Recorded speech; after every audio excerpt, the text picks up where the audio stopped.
Hi, this is Randy Finney with Right Side of the Chart, and this is a mid to late session update for Thursday, February 20th, 2025. It is 1:23 p.m. Eastern Time as I'm starting the video, and here's what I'm going to do in this order, roughly this order. I'll start out with the equity markets. Got a post out to you today. I see a lot going on today, so I've been waiting to do a video the entire day.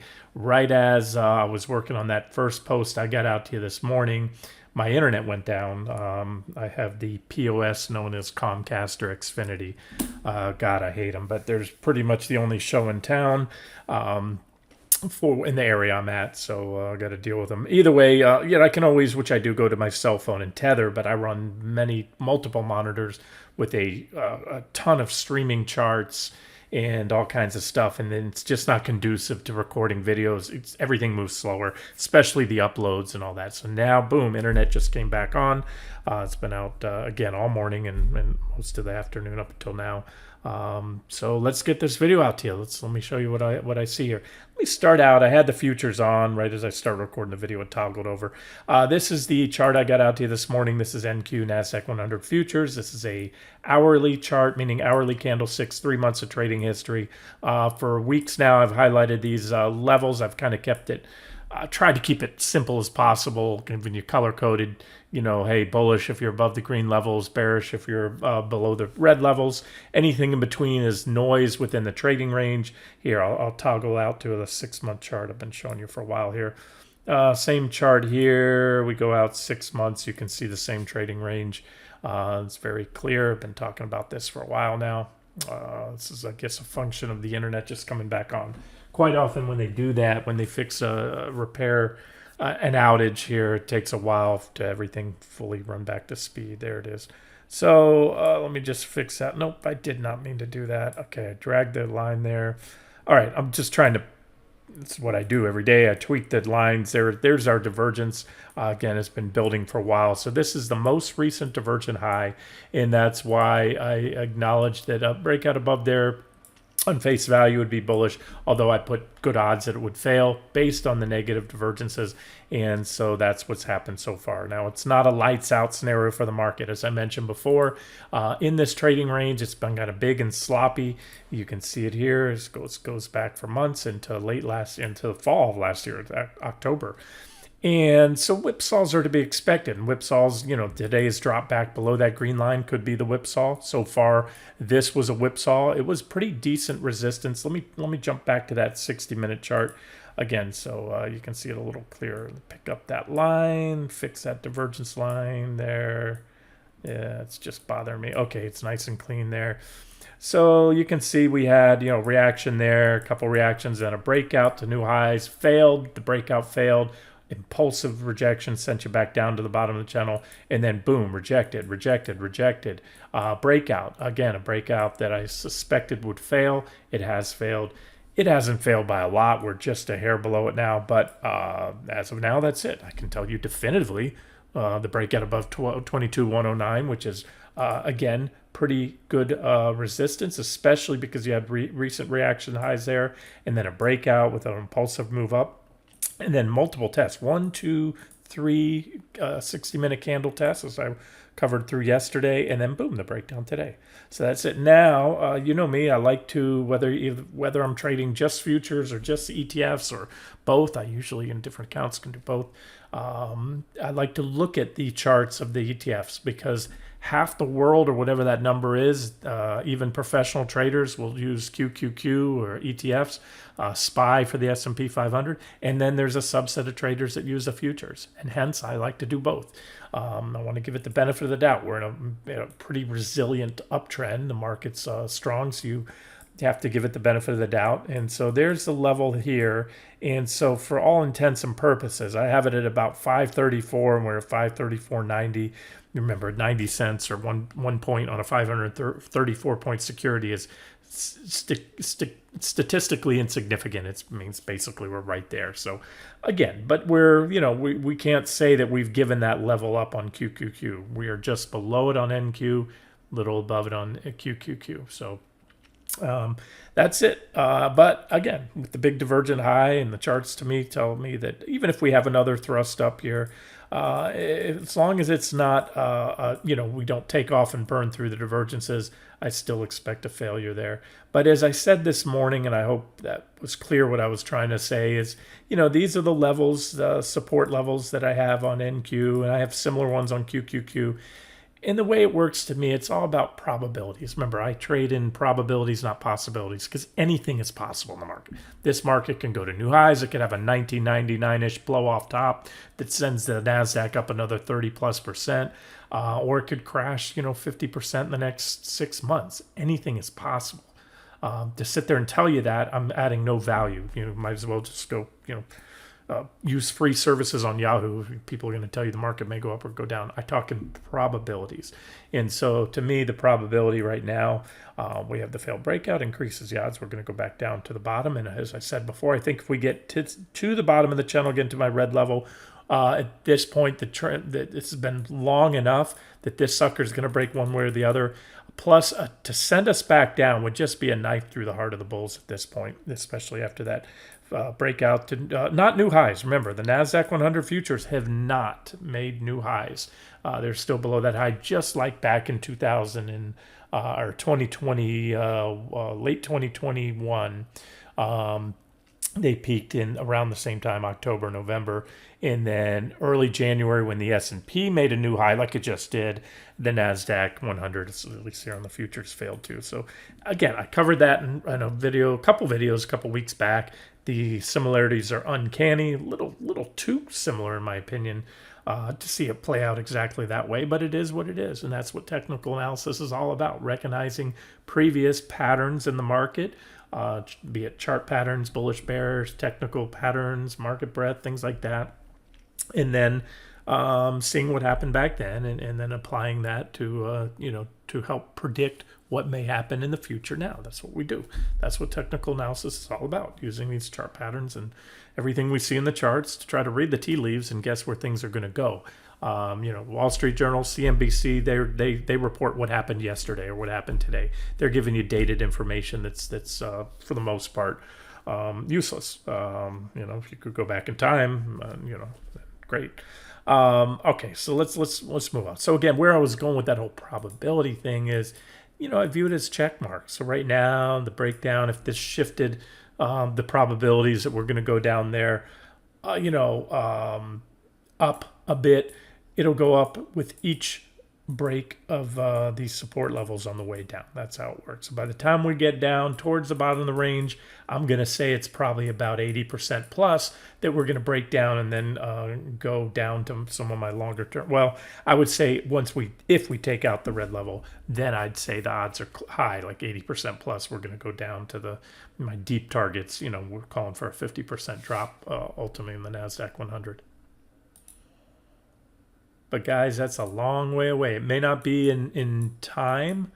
Right now it is relative. It's hard to say. That's the one thing about technical analysis in these levels, and it's why years ago I've learned my preference is trading futures and shares versus options, because although nobody bats 1,000, I don't claim to be right all the time, and God knows I won't be, but quite often my calls on where things are going are correct, whether it be it a stock or whatever.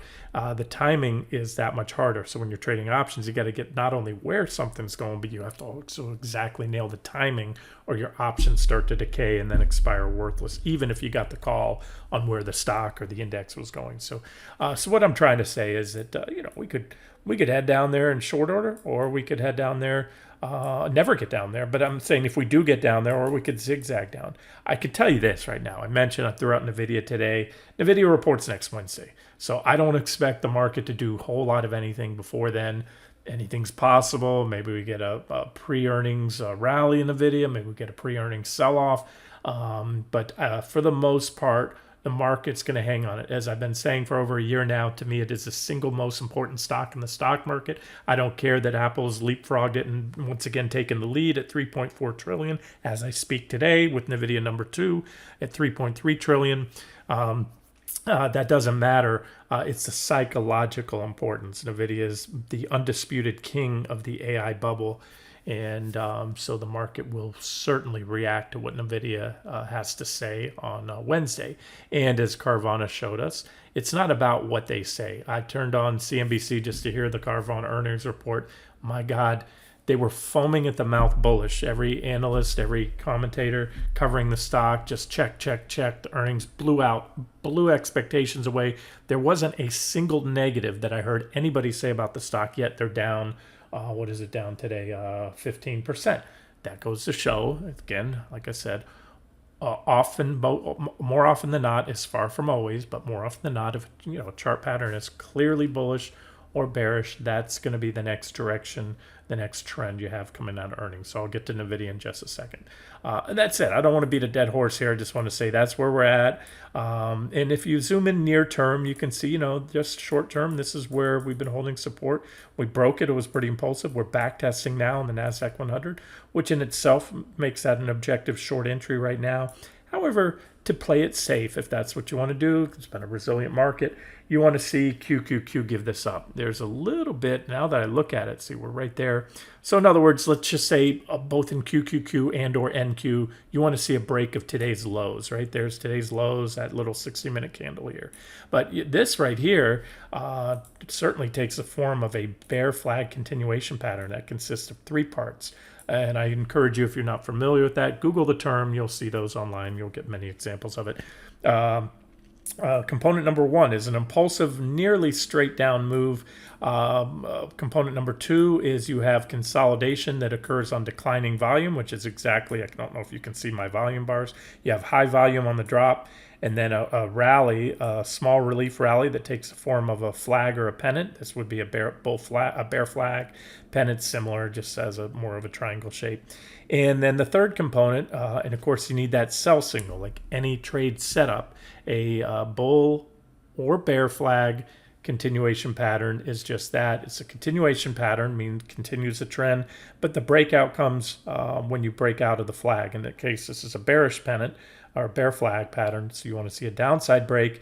And then the way they work, they're super simple to trade, and it never ever fails to amaze me how often the measured target is hit almost perfectly. That doesn't mean it always is, it's just often. So what you do is you take the flagpole, which I just did with a trend line. You just take that trend line, either duplicate the trend line or just drag it like I did, set it at the highest point of the flag before it breaks down. Now keep in mind, the flag hasn't broken down yet, and it may not break down. It may just be a little bounce off support here and we rally up. But if it does, then you can set the flag at the top, and that gives you a measured target right here to this point. Now, where I'm going with that is, should that break down? Should we get it? And let's just say hypothetically that we play out the drop plays of the measured target. What's that going to do? It's clearly going to have put QQQ back down below that 534 key resistance level that I've highlighted. So that's what to look for today. You can see this purple box is really the big trading range. If you count, there was an all-time high, or the previous high in QQQ. Remember, futures failed to take out that high. QQQ is effectively stopped there again, and another rejection. So that validates that as a significant resistance level, and again defines the top of the range. Any breakout to the top of the range, again, unless it fails, is bullish. So the same kind of, maybe that consider that MO I talked about, on a breakout, you don't want to short the breakout. If anything, you go long and or wait for it to fail. So as I've drawn here, the divergence that's currently in place will, any marginal new high, again, as long as it's marginal, still be a divergent high. So, and I spend a lot of time covering the stock markets because that's what most people want to hear. It's what they talk about on TV the most, and most people want to trade. This year has been great to me in commodities. Commodities have been printing money. I'm going to get to those in a second. And just remember, there's nothing wrong with trading the market, but stay diversified.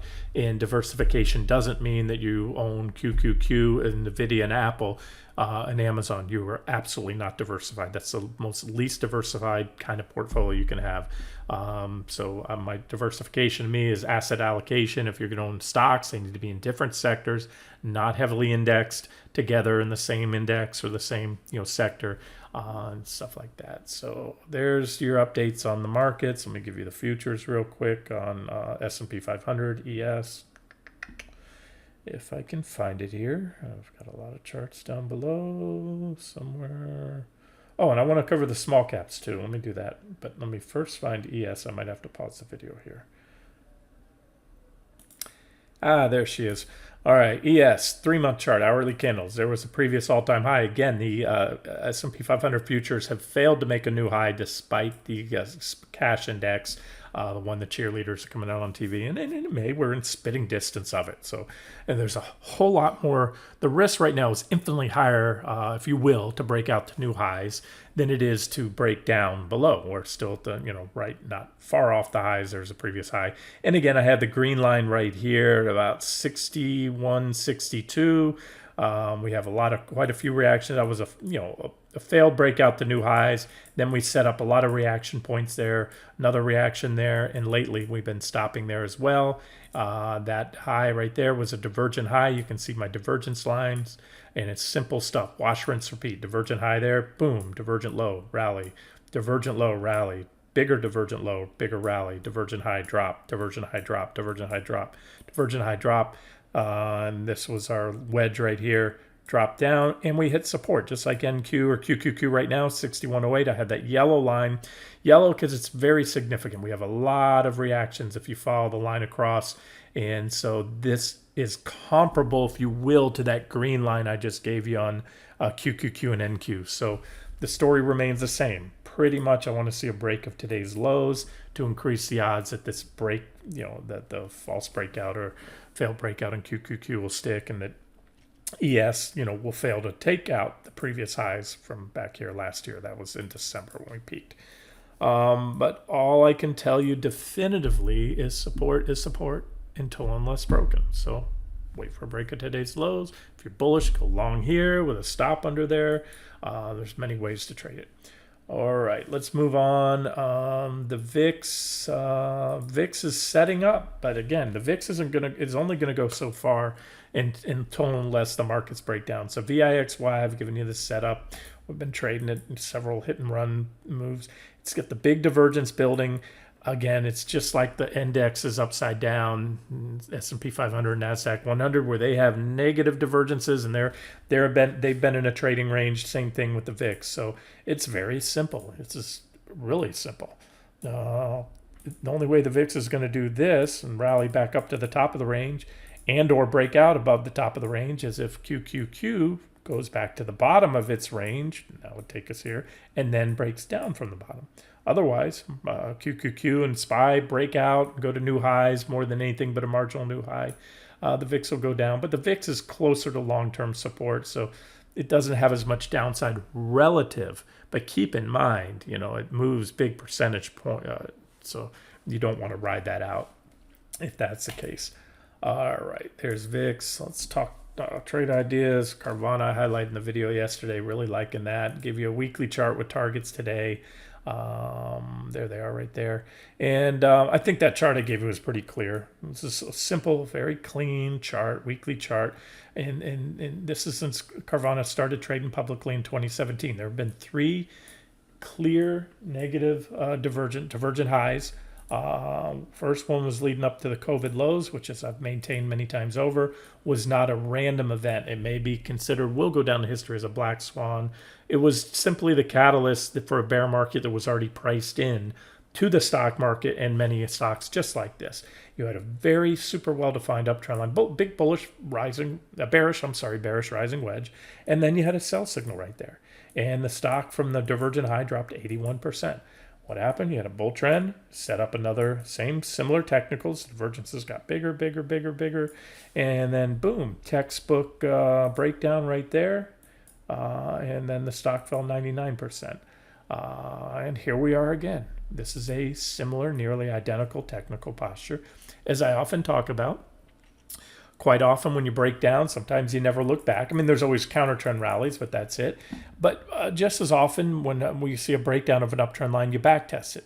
And I often say the problem with shorting a back test, I highlighted one a few months back on Carvana. It was on the 60-minute chart. It was right here, or the daily. It was that back test. I highlighted that as an objective short entry. It was, but I've also, at the time, I believe, cautioned that The problem with backtesting is that you can continue to backtest. And when you are shorting an uptrend line on a backtest, well, by nature, an uptrend line, it has an upward slope.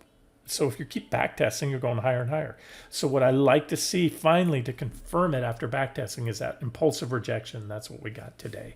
I gave you this chart, put it up yesterday after I gave you that idea, said, or today, got this out to yesterday and or today. Also, I have a 5-minute chart I'll show you. S1, that's first level. We're likely to bounce, have a reaction. And we had a reaction. I got this chart out to you earlier today.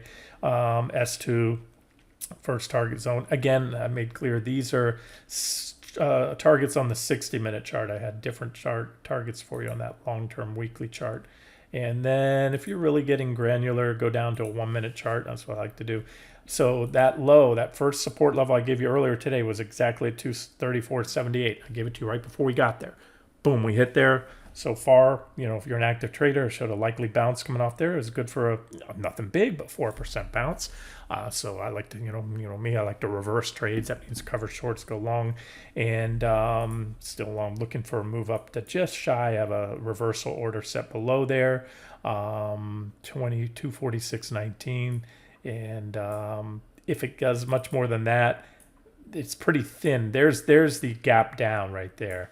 But longer term, as I mentioned, the most important thing I think is tomorrow, 4 p.m.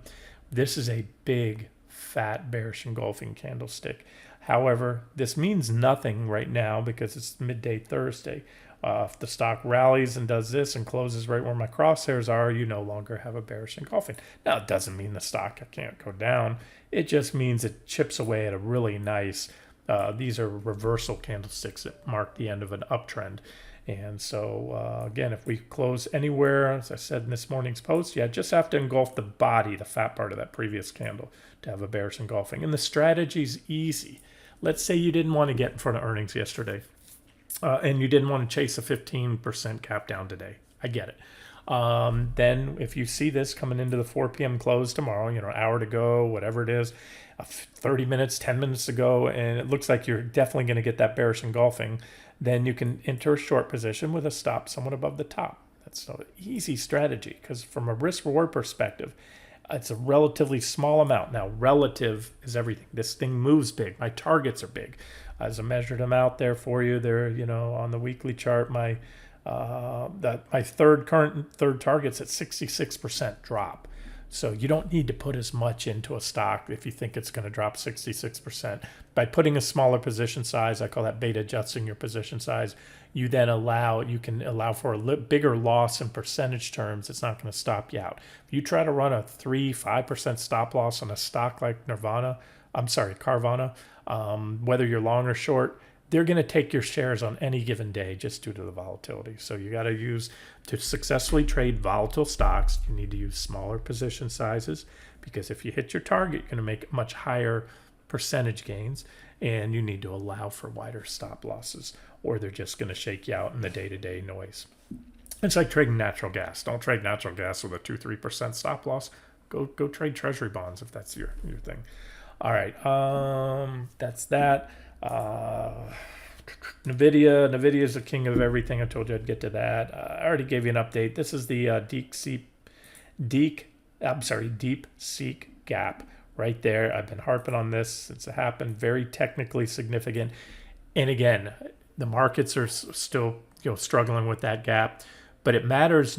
It doesn't matter to any other company even remotely as close as NVIDIA. It was all about NVIDIA because when DeepSeek came out, the whole thing was, oh my God, they can run efficient AI much more efficiently. They don't need the extensive computing power that NVIDIA has a lock on with their chips. So, if that holds true, and I haven't seen anything to the contrary, I saw a few smear pieces come out that they may have stolen some of the technology and all that, but I haven't followed it closely, but I haven't seen anything that has debunked that. So, if it was, fundamentally significant back then, what's changed? All I can tell you, look, we can sit here all day long and play the fundamental game. That's what the folks on CNBC will sit there and talk about for hours on end. You can read articles. I like to read that stuff. I like to factor it in. But at the end of the day, you can't let that be your guide. If you try to trade on fundamentals, you're going to be, it's like, driving while looking in the rearview mirror. It's not going to work.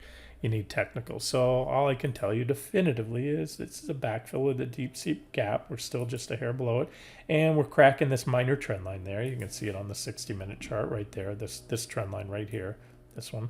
We're below it, and that's it.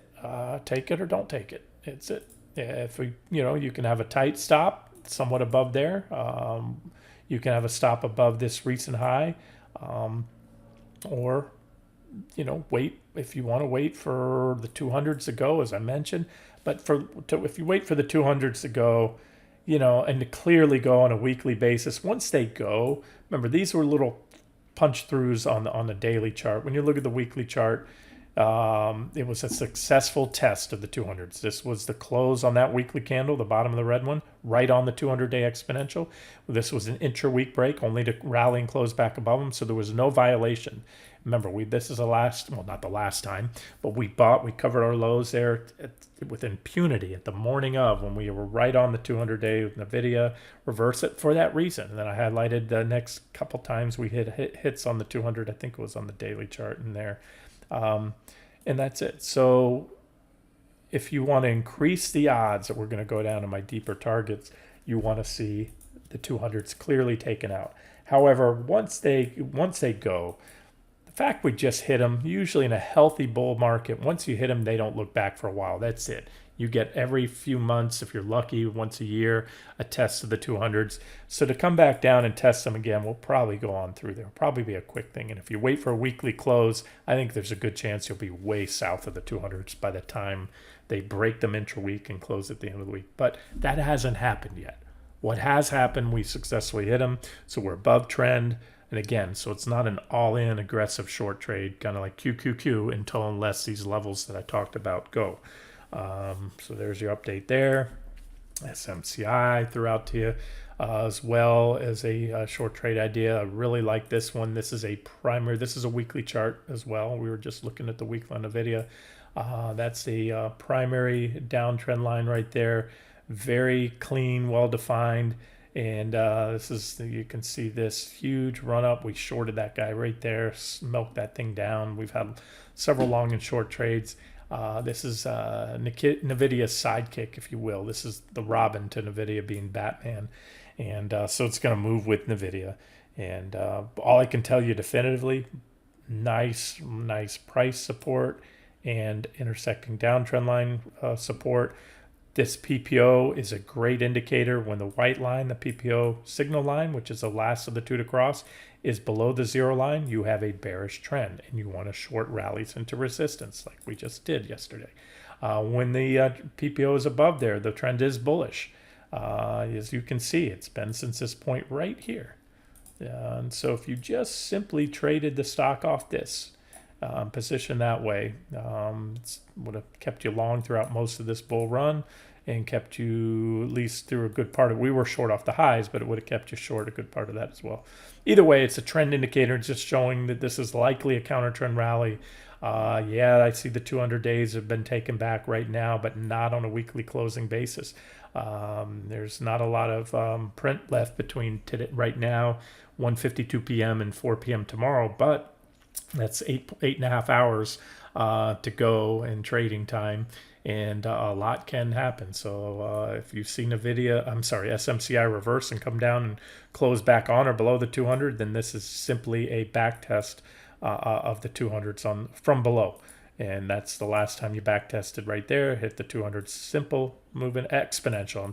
200 exponential day moving average. And so that's what I'll be looking for. And zoom down to the 60-minute chart. Again, I gave you this yesterday. There's the reason for shorting it right there. And then in that post yesterday, remember, I always encourage you to come into the site. Don't depend on the emails, because the comments, I'll often add something. So after that trade, I give you an update on it right here with a chart. That if you want to take some profit, we bounced down. Hit that first support. You can see the levels here. I give you, this is a 5-minute chart. That's the first support level. I'll cover it in a second. We bounce back to the trend line, looking for a rejection there, followed by another reaction. and then come on down and work our way down here. So this is more for the active traders. And then if you go down to a 5-minute chart, you can see that's what we did. That was where I showed it to you. There was the back test that we back test and another rejection down there, followed by another reaction like I showed with the arrow break. I had it going boom.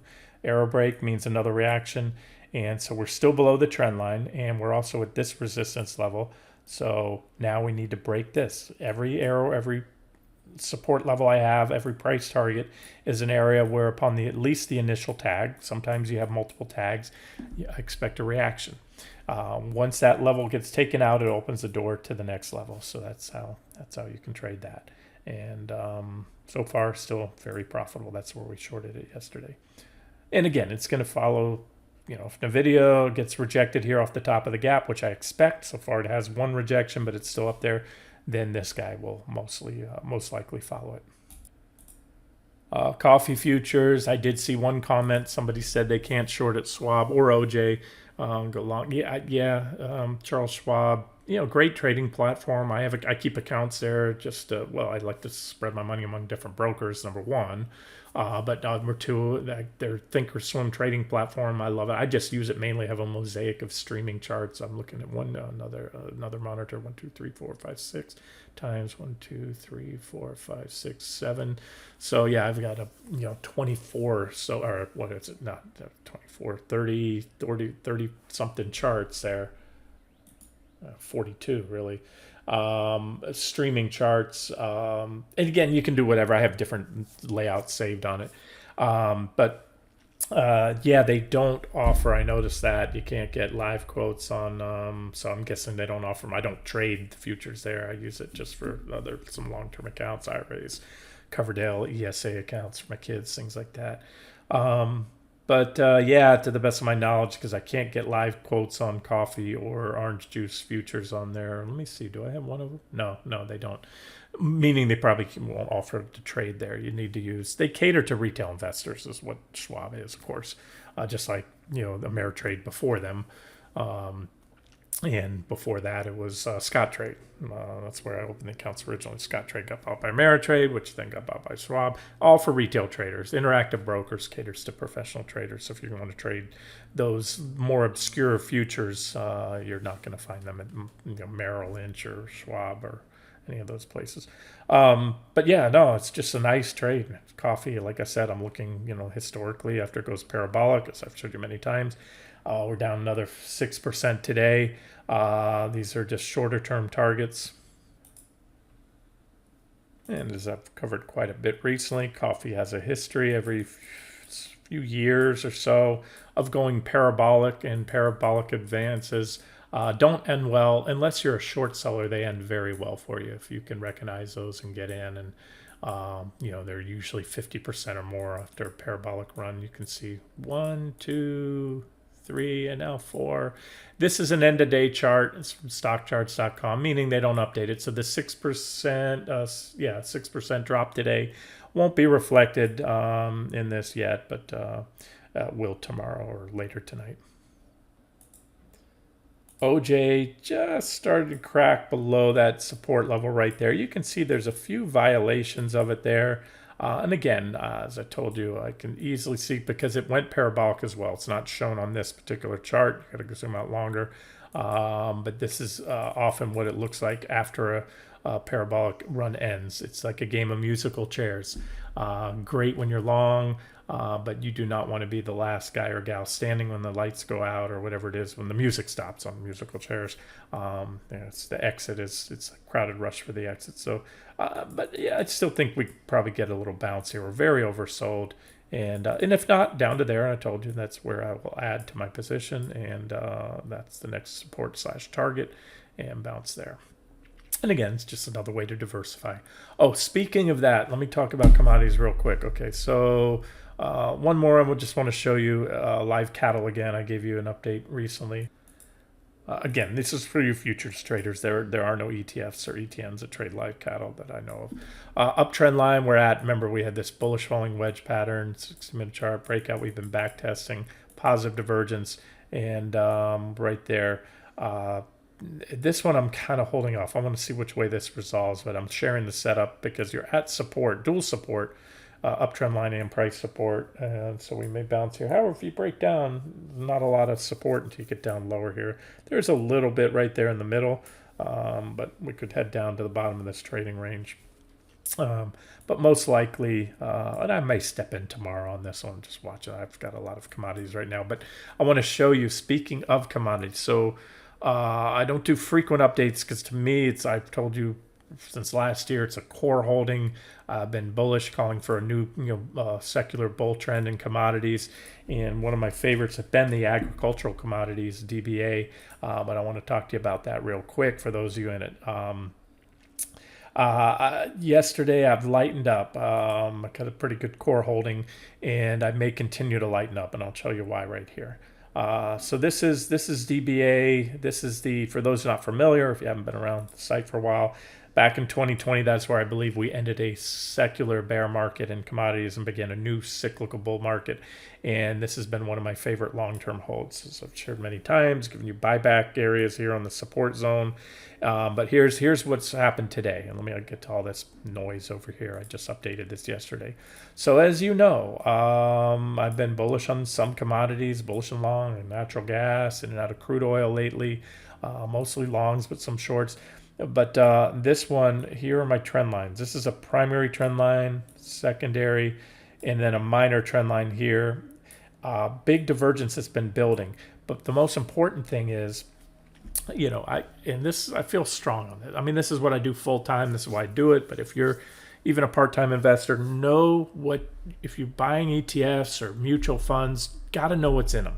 You got to know what's in them, number one, so you're not overlapping your other positions. Most mutual funds out there and a lot of ETFs are just chock full of the same Mag 8 stocks that the NASDAQ is full of, the S&P 500 is full of. Most of all your growth funds and your 401ks are full of. So just know that you're not as diversified as you think you are if you have 10 different mutual funds and ETFs, and they all have Apple, Amazon, Meta, and all that, NVIDIA, and all that good stuff. On this one as well, I've been using this as a trade idea on the site for years, been long and short this personally for years. DBA, it's the Invesco Agricultural ETF. And what I like to do, and I even do this with QQQ, I go down, every so often I go to the website, the company that runs the ETF, and I look at their holdings. And so, as you know, lately, I initiated short positions on coffee and cocoa, right? They are the top holdings by far.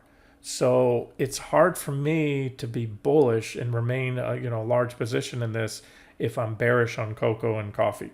And they are now collectively, as of yesterday, I updated this, 30% of that ETF. Now let's compare that. We go back here. They've always been up there. Back then it was 28 right here. Back in 2019, I don't have these in order. See, this is why I like to do this. Over time, it changes. So back in 2019, I can make this a little bigger so you can see it. And this is why I do this. You've got to know what's in your ETFs. Back in 2019, coffee was 9.2% and cocoa was 11%. So that together, those were only 20%. That's a pretty big difference. And so back then, live cattle was the biggest position, with soybeans number 2. And now you look and you see soybeans are way down there. So was live cattle. So either way, I am still bullish along the grains. I did an update for you yesterday. They're at resistance. They hit yesterday. They need to break out. They pulled back a little bit today, roughly flat. Maybe soybeans up a little. But either way, I just wanted to point that out there, that this has become and it's not mere coincidence. You could almost blindfold me before I pulled the numbers. I could tell you they were going to be high up in there because those two went parabolic. Cocoa, as you know, I've been highlighting this one recently. This is the parabolic run. I don't have a parabolic line tool on this charting platform, but this is the parabola right here. And then I did have this uptrend line here that broke. You had negative divergence, clear negative divergence, broke down. We hit my first target here, 96.80. We hit it again. We've been bouncing on it, so we've been in this trading range. Once 96.80 goes, that should open the door to my 86 82.64 target, then my 58.72, and ultimately probably take us down to this trend line. Yeah, this is what cocoa looks like on the on stock charts. This is again end of day chart, not updated today, but that's more if I added the parabolic line, it would be like that. And there's your big divergence, big negative divergence. This is just measuring how much more downside from the recent low. That we bounced a little, so I'm looking for about another 30% downside to that uptrend line right there, at minimum. And a lot of these things may come back. If we're in a new bull, secular bull, we may not visit the trading ranges, but this is where cocoa. Remember, we see the same thing with coffee, orange juice. They were in these ranges for years, and they had these just amazing breakouts. They're really unsustainable because you get demand destruction. People can go without their orange juice, order something else, grapefruit juice, or that's maybe might have the same issues. I don't know, or just have another cup of coffee or water, Coke, which is about as nutritious as OJ minus the vitamin C anyway. And the same thing, cocoa. You can do without your chocolate or coffee. Coffee is a big one. Obviously, people aren't going to skip coffee, but again, those prices, you'll start to have that pull demand where it's going to just and not only that, I mentioned it before. This has been a thing building for years, in the last couple of years now. There's been some political strife in Africa and some crop pests I know of and weather conditions that have caused cocoa shortages. But again, cocoa can be grown in South America, and it is, and they'll shift markets, and they'll start retasking fields that were planted for something else and start growing. I guarantee you they already have. And then you're going to find out about it once there's a glut of cocoa and coffee and all this coming online because they're just growing in different climates. So. But again, that's me rambling, fundamental ramblings. Technicals are what drives my trade, not what I think, because I'm not an expert in coffee or cocoa. This is my wheelhouse here, is reading charts, so that's that.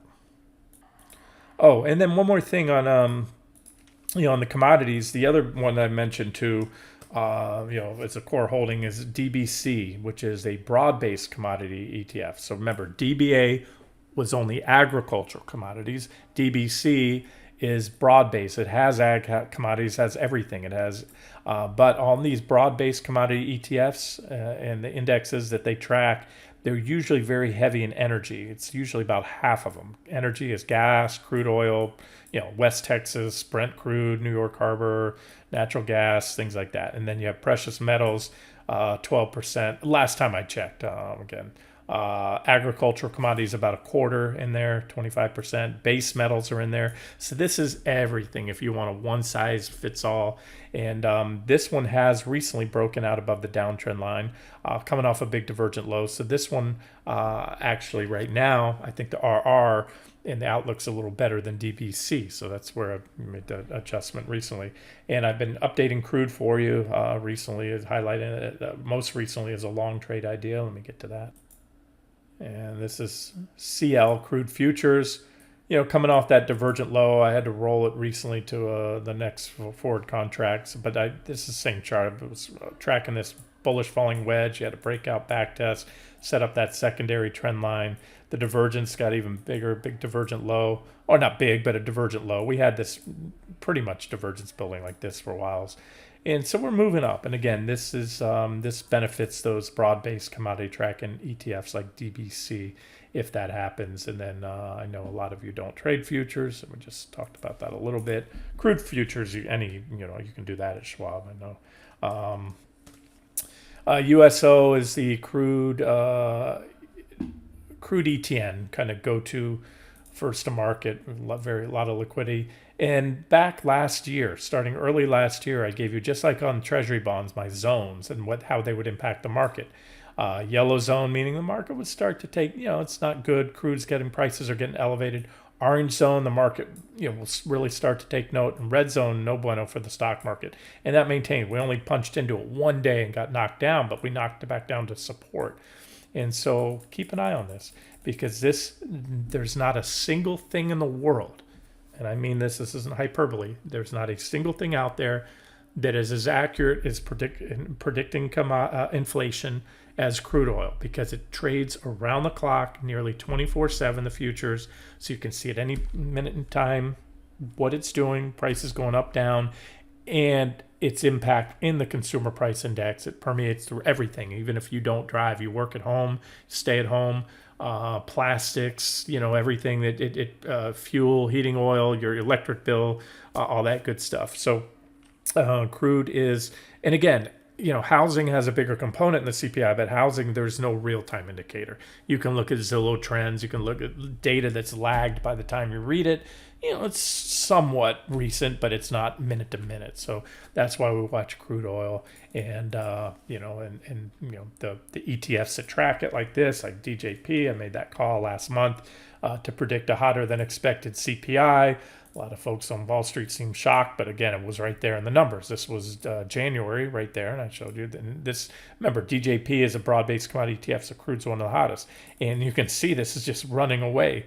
So, what do you think? What do you think February's CPI is going to come in? Let me put my box here. I'll make the box. Here's how I do it. And there's the first of the month right there. We started. I go to February 28th. Right there's the line. Yep, I got the box perfect. So where my crosshairs are, if you see the pop-up box on the left, that's February 28th. It's not a leap year. I wanted to make sure. So, yep, that'll be the last trading day of the month. So this right now is what we've seen. Again, I have to caution this or get this out there. DJB is a broad-based commodity index. It does have everything in there, and grains and the price of wheat, corn, soybeans, all that stuff's mixed in there. But there is a lag time because the CPI consists of things like a loaf of bread you buy. You don't buy a bushel of wheat unless you're Farmer Brown and you're buying it for your livestock. But that does ultimately translate in. Wheat, corn can only go up so much before General Mills has to pass along that cost to you, even the consumer. Even if you're pushing back, kicking and screaming, they'll use shrinkflation if they need to, put a smaller quantity in the same size box, all those little gimmicks. Bottom line, you can't argue that that's not inflationary. So, so far we're tracking for another hot CPI, and more so I look at the trends because there's that lag time, as I just mentioned. Wheat can go up, it can go up, it can go up, and they're not going to raise a loaf of Wonder Bread, but ultimately they're going to raise it when you see a trend. Commodity inflation really peaked back here. Troughed, or the commodity prices. They troughed, and they've clearly, very clearly to me, have been trending up now since last summer, right? Since they hit the bottom again, hit the floor. So there is going to be that lag coming in the CPI, and this is where don't count on Uncle Powell to give you, even though we've got 80-something% odds that we're going to get one cut this year in 2025, at least one cut. Hey, maybe. But I think if this continues to go up, it's going to really tie Powell's hands and the Fed's hands on giving a cut. So I just want to point that out. And again, embrace inflation. You don't have to, I embrace whatever comes my way, whether it's a bear market in stocks, a bull market in stocks, a bear or bull market in commodities. You don't have to, let it hit your pocketbook. You can put money in commodities, and you're making as much or more than your daily expenses, your trip to the grocery store and everything else are costing you. So if you run a business, and let's say you have a fleet of trucks you send out every day, you run a plumbing business, you got 20 trucks going out every day, and gas is a big expense to you, buy UGA, unleaded gasoline, hedge your, or gas futures. This is UGA right here. And I haven't analyzed this chart, but all I'm trying to say is that, recognize inflation or rising prices for what they are. And instead of letting them, eat at your pocket like they talk about everybody else on CNBC, it's hurting the consumer. Let it benefit you. Invest in it. Embrace it. All right, guys, I'm going to stop the video here.